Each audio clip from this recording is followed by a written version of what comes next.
Heavenly Father, you have made us your people and have made us part of your church. And we enjoy being part of something that is much larger than ourselves and the opportunity for us to learn from those who have come before us. We pray that you would bless this time, that we would see and understand the importance of discipline in the life of Christians, that we would seek to live our lives in service to you. We pray this in the name of Jesus Christ our Lord. Amen. I'll turn the mic back over to... I'm sorry, it's been so long, I'm not sure if I need to turn the mic over to Dr. Luna to translate the prayer or not. Okay, I will continue. It is, as I said, very good to be with you all again. I hope that you had a blessed Christmas and you were able to joyfully celebrate the birth of our Lord Jesus Christ. It's been some time since I was with you, and I think it would be helpful to have a brief refresher about what we have covered so far in this ancient book, the Didache, or otherwise known as the Teaching of the 12 Apostles. And so remember, we are studying the Didache, a book that dates back likely to the end of the 1st century or to the beginning of the 2nd century. So it's very early in the life of the Christian church. It was most likely used as a catechism, a book used to train new Christians in the basic truths of the Christian faith. We started out by reading that there are two ways, the way of life and the way of death. The way of life, we believe, is the way of the Christian faith. Now, this does not mean that it's the way of earthly or physical life. That's important to understand. Being a Christian does not guarantee us safety. Rather, it is the way in which we are given eternal life. This eternal life is given to all Christians freely, without our having to earn it.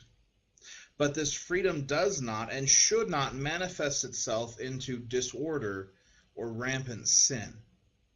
Rather, a Christian should have discipline in their life, and this book, the Didache, explains that.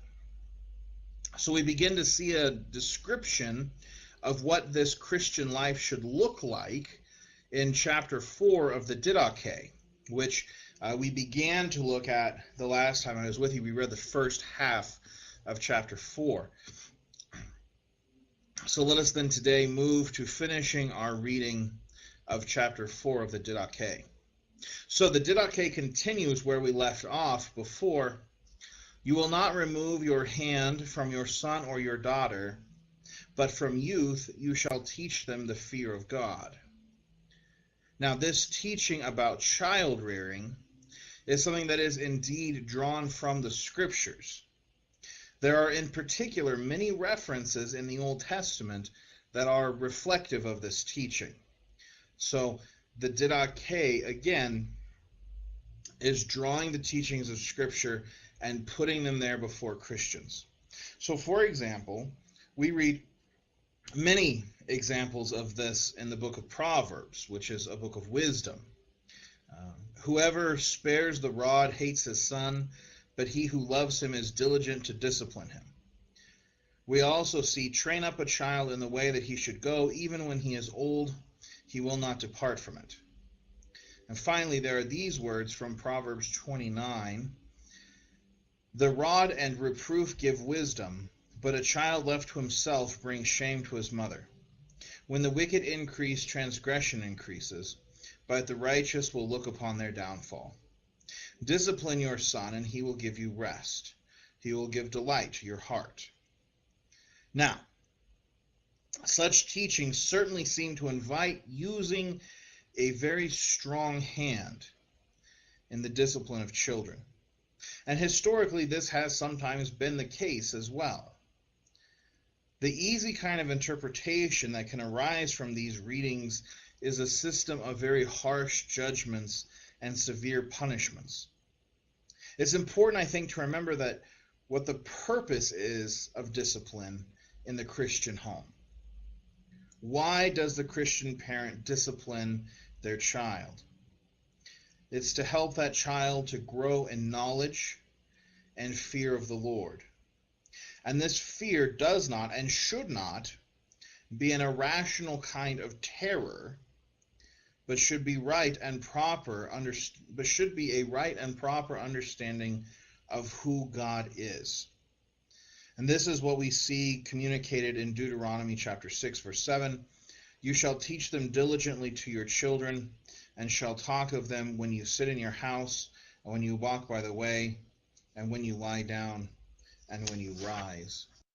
I think that it's worth mentioning again that as we began talking about the way that Christians raise our children, that we are always keeping in mind this idea of doing it to teach them and to train them in what is right, not just punishing them unduly or more than is necessary.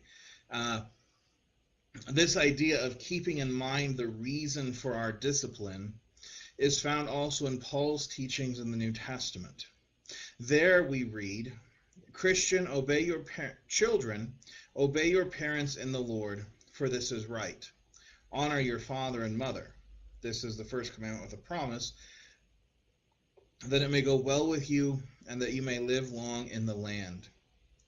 Fathers, do not provoke your children to anger, but bring them up in the discipline and in instruction of the Lord.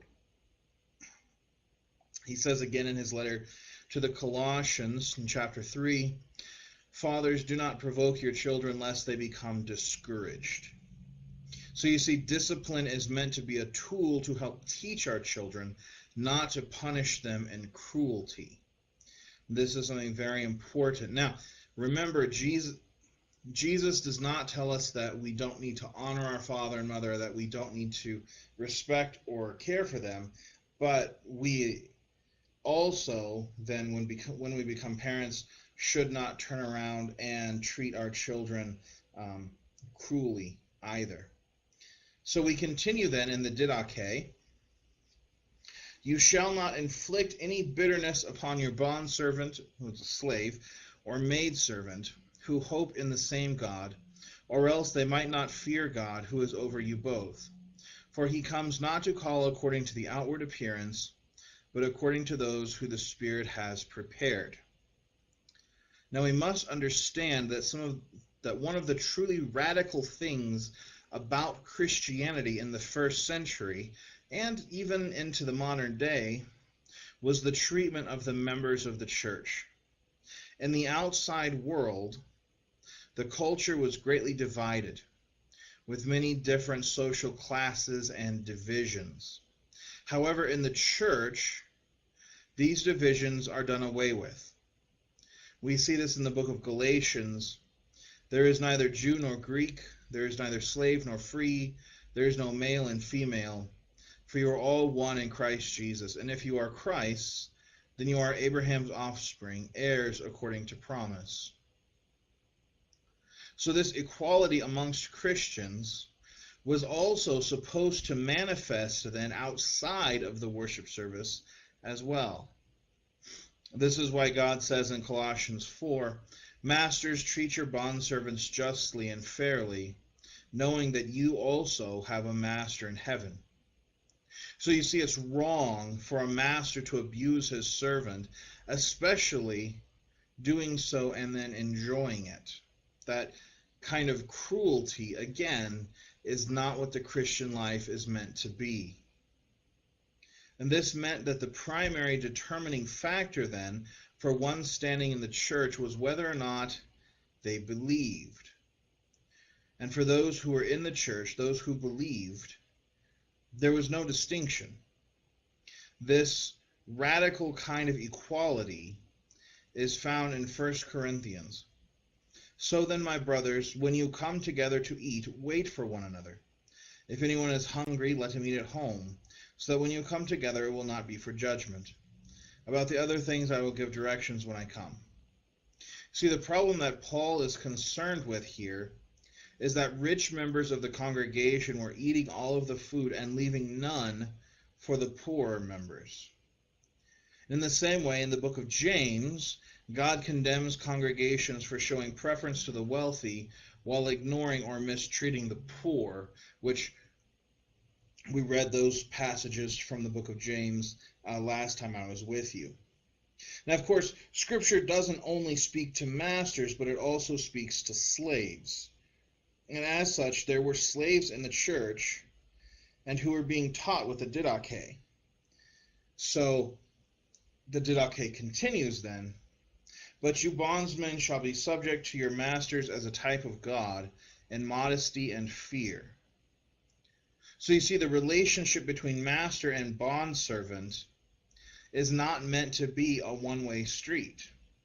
As I said at the beginning, the life of a Christian is meant to be one of discipline. And slaves could not use their newfound equality in the faith to refuse to do their duty. We see this addressed in Colossians chapter 3. "Bondservants, obey in everything those who are your earthly masters, not by way of eye service as people pleasers, but with sincerity of heart, fearing the Lord. Whatever you do, work heartily, as for the Lord and not for men, knowing that from the Lord you will receive the inheritance as your reward. You are serving the Lord Christ. For the wrongdoer will be paid back for the wrong he has done, and there is no partiality." We see the same teaching repeated again in the book of Ephesians chapter 6. "Bondservants, obey your earthly masters with fear and trembling, with a sincere heart as you would Christ, not by the way of eye service as people pleasers, but as bondservants of Christ, doing the will of God from the heart, rendering service with a good will as to the Lord and not to man, knowing that whatever good anyone does, this he will receive back from the Lord, whether he is a bondservant or is free. Masters, do the same to them, and stop your threatening, knowing that he who is both their master and yours is in heaven, and there is no partiality with him." So what we see in the Didache is that there were both masters and servants, or slaves, who were going and being educated in the Christian faith. So the Didache must speak to both groups. So what we just read, the teaching about raising our children and the teaching about masters and servants are the last of the specific commands that we find in this chapter of the Didache. This chapter closes with a few more generalized commands for Christians, and the first of which, "You will hate all hypocrisy and everything which is not pleasing to the Lord. Do not forsake the commandments of the Lord, but keep what you have received, neither adding to it nor taking from it." The word hypocrite is a word that was used by Jesus himself to describe the Pharisees, who valued an appearance of faith and religion over actually having a faith that sought the mercy of God. We see an example of what Jesus means by this when he says, "Beware of practicing your righteousness before other people in order to be seen by them, for then you will have no reward from your Father who is in heaven. Thus when you give to the needy, sound no trumpet before you, as the hypocrites do in the synagogues and in the streets, that they may be praised by others. Truly I say to you, they have received their reward. But when you give to the needy, do not let your left hand know what your right hand is doing, so that your giving may be in secret. And your Father who sees in secret will reward you." One of the most common ways that hypocrisy has cropped up through the ages, particularly the ages of the church, is through people trying to redefine the law of God. And this is something that Jesus condemns. He says, "Do not think that I have come to abolish the law or the prophets. I have not come to abolish them, but to fulfill them. For truly I say to you, until heaven and earth pass away, not an iota, not a dot, will pass from the law until all is accomplished. Therefore, whoever relaxes one of the least of these commandments and teaches others to do the same will be called least in the kingdom of heaven. But whoever does them and teaches them will be called great in the kingdom of heaven. So the sanctity of the Word of God must be defended by the church. We hear this again from God at the end of the Bible. I warn everyone who hears the words of the prophecy of this book. If anyone adds to them, God will add to him the plagues described in this book. And if anyone takes away from the words of the book of this prophecy, God will take away his share in the tree of life and in the holy city, which are described in this book. So, the idea of, well, actually, I think I'm going to stop there because that would put me over onto going a little further. So I'm going to stop there, but it's important for us to see that Christians are called to not be hypocrites. We are not supposed to have a kind of false faith or a faith that simply makes us look good, but in reality isn't something that we necessarily hold to. This idea of keeping what Jesus has commanded us is present in his teaching as well. Before he ascended back into heaven, our Lord said to his disciples, "Go therefore and make disciples of all nations, baptizing them in the name of the Father and of the Son and of the Holy Spirit, teaching them to observe all that I have commanded you. And behold, I am with you always to the end of the age." So this command has influenced and guided the practice of the church from that day until now. What we find in the Didache is the early church carrying out this command from Jesus. So chapter 4 of the Didache concludes then, "In the church you shall acknowledge your transgressions, and you shall not come near for your prayer with an evil conscience. This is the way of life." And it's important that we as Christians acknowledge our sins. The Apostle John wrote about this extensively in his first epistle. Just to give an example, he wrote, "If we say we have no sin, we deceive ourselves, and the truth is not in us. If we confess our sins, he is faithful and just to forgive us our sins and to cleanse us from all unrighteousness. If we say we have not sinned, we make him a liar, and his word is not in us." And that's from 1 John chapter 1. Our consciences are made clean through our confession and hearing the joyful message that all of our sins are forgiven in Jesus. So for many Christians, this cleansing of our consciences takes place in the context of the worship service. So we need to be careful to rightly understand that what's meant here is that we should not come near for prayer with an evil conscience. This does not mean that we have to be perfect before we can even gather for worship. It means that we should not hang on to our evil deeds and still come to worship as though everything were fine. If we did that, it would be hypocrisy, which we've already seen the church condemn. Now, Jesus desires for his church to be at peace. We see him say this in Matthew chapter 5. So, if you are offering your gift at the altar and there remember that your brother has something against you, leave your gift there before the altar and go. First, be reconciled to your brother, and then come and offer your gift. Come to terms quickly with your accuser while you are going with him to court, lest your accuser hand you over to the judge and the judge to the guard, and you be put in prison.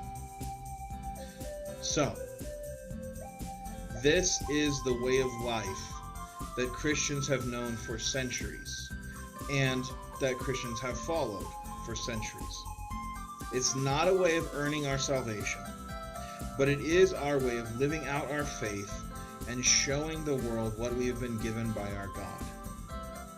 So now that we've seen what the path of life looks like, next time we'll begin to look at the path of death.